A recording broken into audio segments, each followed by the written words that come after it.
আজকে আপনাদের সামনে নিয়ে আসলাম একটি কাঁচা জলপাইয়ের আচার রেসিপি। দেখুন, প্রথমে জলপাইগুলোকে গ্রেটার দিয়ে চিরি চিরি করে কেটে নেওয়া হচ্ছে।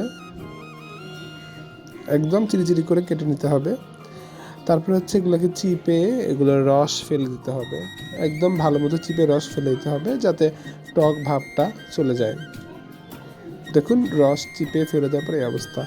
এরপরে এখানে আমরা অ্যাড করব সর্ষে বাটা, তারপর হচ্ছে রসুন বাটা, তারপরে দেওয়া হবে সর্ষের তেল, বিট লবণ, চিনি, লবণ, তারপরে হচ্ছে চিলি ফ্লেক্স স্বাদ মতো। তারপরে সবগুলো মিশিয়ে একসাথে মাখিয়ে তৈরি হয়ে যাবে মজাদার কাঁচা জলপাইয়ের মাখা আচার। এটা আপনারা অনেক দিন ফ্রিজে কয়েক মাস রেখে সংরক্ষণ করে খেতে পারবেন। গুড বাই সব।